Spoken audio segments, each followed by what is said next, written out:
guys, it's Oberstadt. So since yesterday YouTube was acting up, I didn't get a chance to record a makeup look using my Shop My Stash, so I figured I would do that today. And I was looking for where I put my mirror. I'm going to be using my Juvia's Place palette that I got.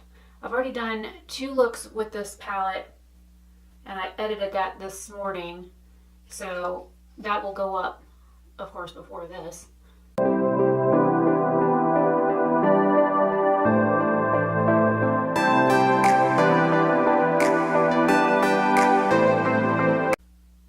That should go up tomorrow.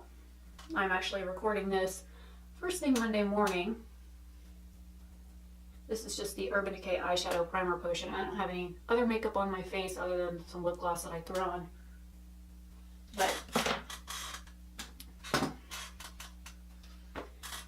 so I'm wearing a purple shirt, and I was thinking I wanted to use this Mont Blanc shade here at the bottom. So I'm wondering if I should go in with that custard shade, which is the purple in the center, or try Crème. I don't know yet. We shall see, we shall see. I guess I'll go in with Crème. I'm using an angled Royal and Langnickel brush. And as you saw, I didn't set the primer. I figured today I would talk about a couple of things because in my live stream for my Shop My Stash, I got a lot of questions about YouTube related stuff. And so I figured I would just go ahead and do a video on it, and what a perfect opportunity. Now, starting off on YouTube is difficult because you have to have 1,000 subscribers and 240,000 watch time minutes, or 4,000. It's like 4,000 watch time minutes, but it ends up being like 240,000 minutes in 12 consecutive months in order to qualify for monetization. So you need to have both. You need to have 1,000 subscribers, and you have to have 4,000 watch time minutes, which, like I said, it breaks down to 240,000, or it's like, anyways, I'll take a screenshot of what is required to become monetized, and I'll post that somewhere on the screen. The next thing I got questions about is live streaming. Now, it used to be that you could live stream from a mobile device or a laptop or a computer or anywhere that you had why am I fuzzy looking on the screen? That's a little better. Anywhere that you could do an actual video or a live stream that's connected to the internet, like your phone, your tablet, your PC, your Mac, those kinds of things. All of those were ways that you could stream before. Now they have things set up a little bit differently. So you have to have 1,000 subscribers in order to stream on a mobile device. You can still stream from your computer or a laptop without 1,000 subscribers, but you have to have a minimum of 1,000 subscribers in order to stream from a mobile device. And I will try and take a screenshot of that as well and put that on the screen. I think I'm going to go into the Crepes shade down here and darken my crease, and then I'll go into Mont Blanc. One of the other things that I've had questions on in other videos is about what is engagement. Engagement for YouTube, or what is it? How does it help a creator, and that kind of thing. Okay, so engagement is anytime somebody likes your video, likes or dislikes, comments, shares, or saves your video to a playlist, to either a watch later playlist, or a favorite videos playlist. I have hair, or a cat hair or something tickling my nose, or it could just be the hair sticking off the brush, but that was nowhere near my nose, so I don't know. So in order to do engagement, so say I upload a video and I get views on it, but no likes, dislikes, or comments. Okay, that means that I have X amount of views, but nobody's engaging with the video. YouTube will then look at that engagement, or I should say the lack thereof, and be like, oh, well, people must not like that video, so we're not going to recommend it to somebody else to watch. The more a video has likes or comments or shares, aka engagement, the more YouTube is willing to recommend your video to people that are not subscribed to your channel. So when you're scrolling on your phone and you see like videos that are recommended, like you're watching another video and then like you'll have like the description box that you can hit the little arrow and open it up to read that. Underneath that, there should be 10 videos. Those 10 videos are what are considered recommended. Most of them should be like people that you're subscribed to, but there are going to be creators in that list or videos in that list that are either similar to something that you've already watched or like along the same lines of the video that you're currently watching. So like videos that you have viewed with, say, within the past week, or videos that you've liked in the past week, or videos that you've commented on within the past week, aka engaging on those videos. Those are videos that YouTube is going to recommend to you to view so that you'll have like more content to watch because YouTube wants to keep you on the platform. Oh, and this was BH brush number 17. I'm going to take a flat shader brush number 4 and go into Mont Blanc now. So the algorithm on YouTube recommends videos based on your engagement from other creators. So say I go on my YouTube and I watch nothing but tiny house videos. The recommended videos that I'm going to be getting from then on are going to be related to building a tiny house and off-grid living and different forms of tiny house living and things related to that subject. Now say I have one of those days where I watch a tiny house video and then I watch a lifestyle video and then I watch somebody's gardening video, which sometimes I watch those, most of the time not.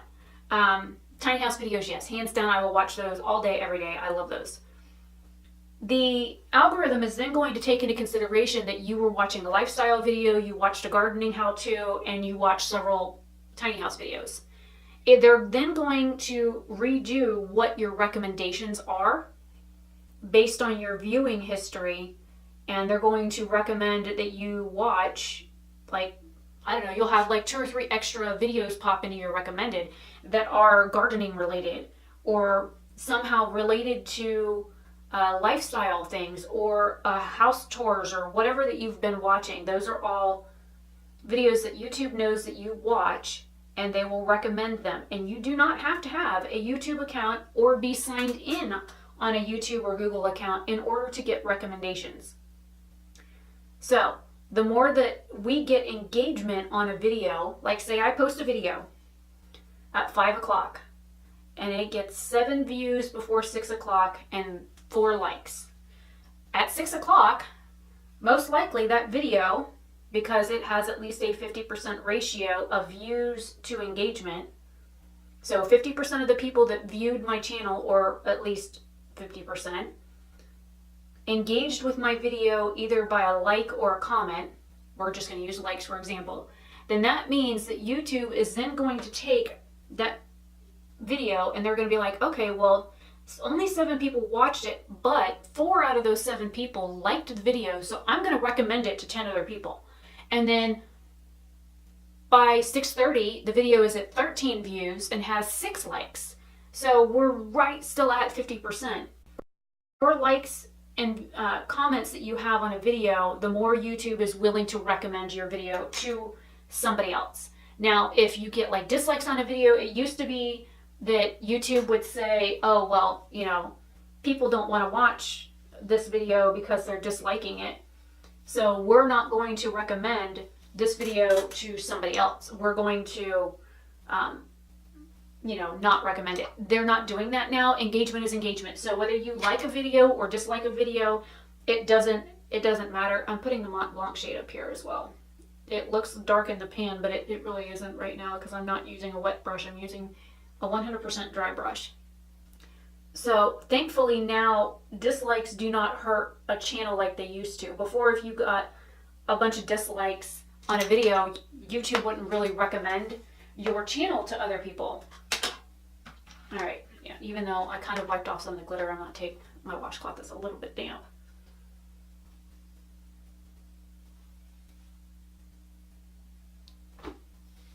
I'm going to be trying out this new NYX color correcting primer. I'm not going to wear foundation.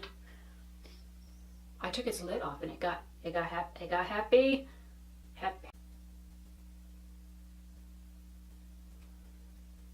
It like spurted everywhere. Just dripped in my hand. Rude little tube. I'll leave you upright for a minute while I spread this on my face. Now, for those that don't know, it smells like paint. I am a warm undertone. So my skin pulls yellow. Depending on how I feel, sometimes it pulls green. Like really green. Oh, this feels like greasy.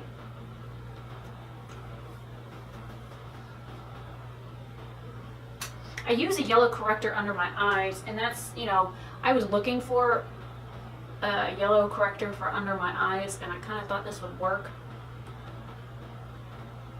Maybe not. Who knows? I just feel like I'm smearing grease on my skin. Yuck. What is yuck? Well, my face is a little bit lighter now from putting that on. Because I was using a cleanser about this time last year and it caused my entire face to darken, so that was not fun. So a little bit of lightening isn't too bad. I'm then going to take my Physicians Formula. This is their Concealer Twins in light and yellow. And I'm going to smear on some yellow. And I get a lot of darkness right here. And the darkness under my eyes, there are varying shades of dark circles. Some people have dark circles that are like kind of a gray undertone. There are some people that have dark circles that are more of a pink undertone where like you can see the veining under their eyes and it looks pink. There are people like me that have very purple under eyes. Then you have some that just, it looks kind of like a almost healed bruise, so it kind of looks like a beigey, brown, pink, purple kind of all-in-one kind of combo deal going on under their eyes. And there are different correctors that you can use for that. I use yellow because yellow is opposite of purple on the color wheel. Now there are people that have more of like a brownish darkness to their eye or even a blue. I would use kind of more of a pink to counteract the blue.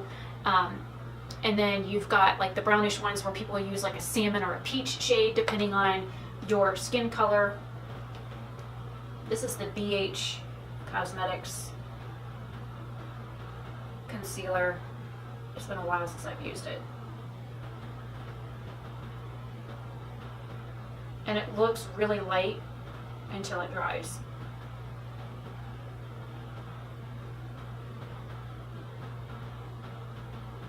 I put it on my nose because I don't like the fact that my nose is always shiny. So I put it on my nose to tone it down.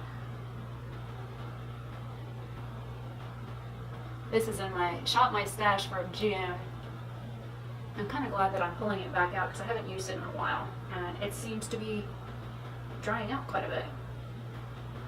And I usually pull my concealer down onto the very top of my cheekbones because I don't wear a whole lot of foundation. I usually bring it out to my temples and then bring it down and then slowly work it so it doesn't like crease or nothing on my skin. And I've got hair getting in it and that drives me insane.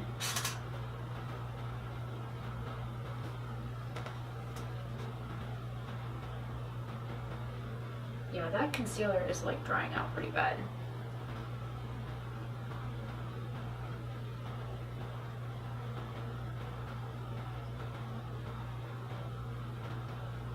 I've got like marks on the end of my nose where it didn't blend because it was dry.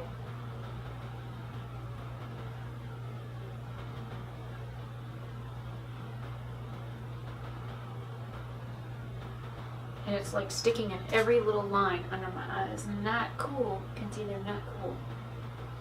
Every little crack and wrinkle and mark under my eye is settling in big time. So I'm going to take the light shade of the Physicians Formula and see if I can, as you can see, it's like really dark. Maybe it'll fix it some. Or not. No, it just looks cakey. And I've got a couple of places to run today. Oh god, this looks bad. My under eye looks like I'm 100 instead of like 38. Sometimes pressing it in with your finger can help because the warmth from your finger can blend things out a little bit better. And you don't want to use anything besides your ring finger under your eyes because the skin under your eyes is so much thinner than everywhere else on your face, and it's more sensitive, and your ring finger is your weakest finger on your hand.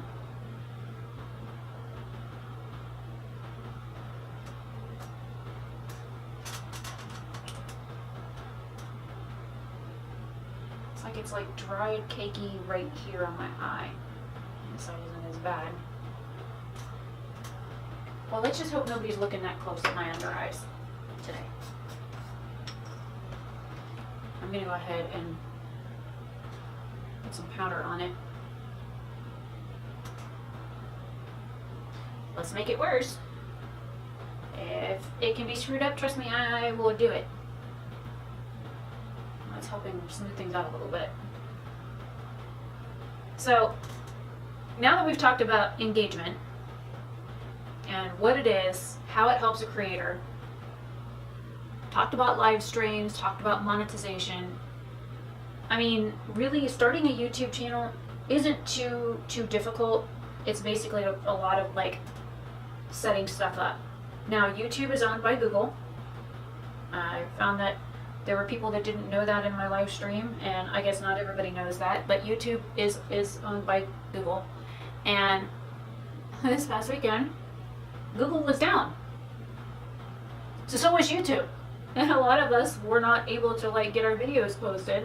Like I had one that I had scheduled like Friday night, Saturday morning, something like that. I got it ready to go and scheduled ahead of time to go up Sunday at 5. And I usually do that. I will usually schedule a video 24 to 48 hours, sometimes longer, to go up so that way I know it's done. There are times when I've scheduled videos for up to 2 weeks. So I have like 2 weeks worth of videos like pre-filmed and description boxes done, thumbnails done, cards, everything done for the videos, and then schedule them for like a solid 2 weeks. And then, especially when I'm not feeling good, I usually like to do that because if I'm feeling like crap, I don't want to have to worry about recording and editing and uploading. I want to just be able to have it do it on its own so that I can maintain my daily uploads. This is a Pacifica Blush and Wild Rose that I'm using.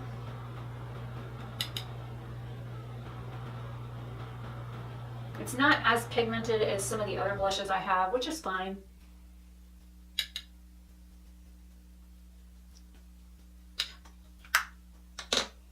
And then I'm going to go into my little Hoola bronzer here.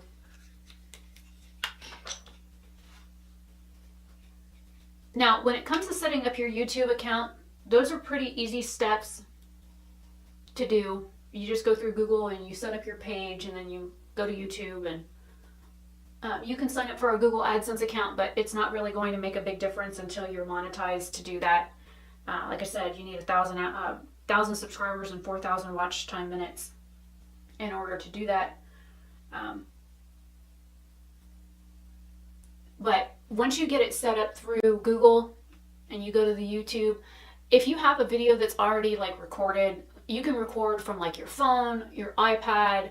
I know there are some people that have used like, I think iPods. I didn't even know those things had a camera, but I've never owned an iPod, so I wouldn't know. You can use those to record on anything that has a camera that you can use to record. You can use to create content with. So you don't have to have a very expensive camera. This is one of my, It's actually a loose eyeshadow in the shade Aphrodite. It's a very iridescent highlighter. It's like I said, it's an eyeshadow. It like looks pink in some light, it looks blue in other lights, and sometimes it looks like white. So I'm not one of those that really gives a crap about colored highlighter. I would wear that one that Jeffree Star made that's black. I'd wear it in public, so. But I'm weird. And I'm okay with that.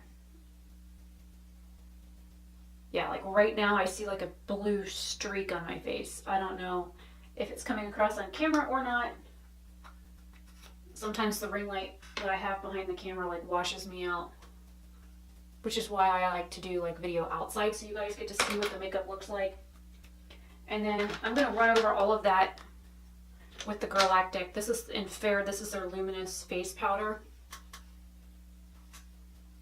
It's technically a finishing powder.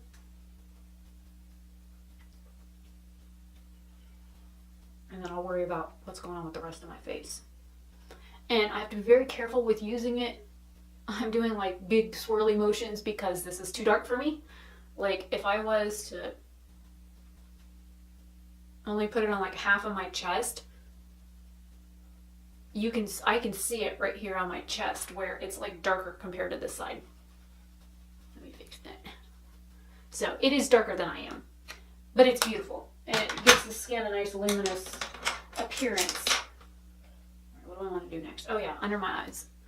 I think I'm going to go in with Crepe right up against the bottom lash line. And I'm going to take that really close. Okay, so back to what we were talking about.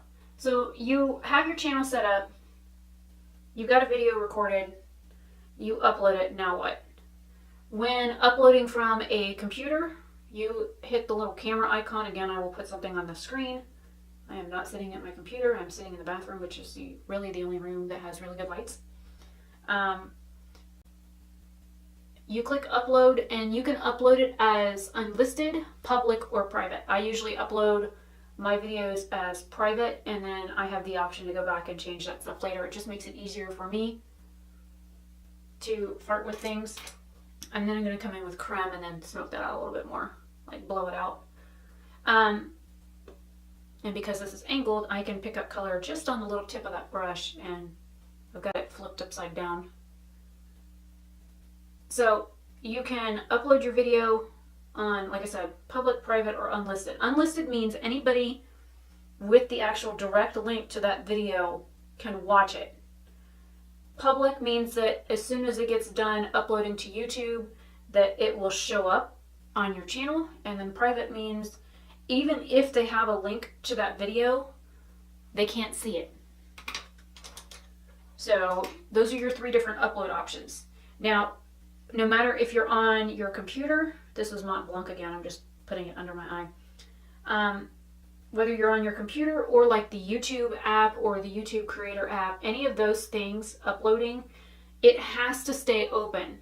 So while the video is uploading and processing and all that kind of stuff, the app has to stay open. So when I used to upload directly from my phone, when I first started YouTube and was recording from my phone and then uploading directly to YouTube, I would have to leave the app open. And there were some times when it would take like 36 hours for a video to upload onto YouTube, which means I can't do anything with my phone for 36 hours. I have had uploads on my computer take 72 hours. So that means if the power goes out or you lose internet or your computer crashes or you have to restart your computer, you are screwed.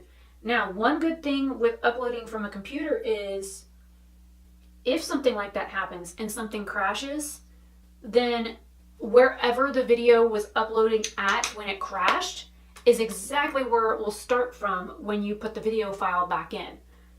With your phone, you can like restart it by hitting retry, but it kind of like goes back like a certain percentage of whatever you've already got uploaded in order to like go back and make sure that it uploaded stuff. I'm going to go into the CoverGirl. This is the Rich Brown eyebrow pencil. I haven't used this yet. It's brand new. Wish me luck. Well, because the camera decided it didn't want to record the rest of the video, I am doing a voiceover for this part.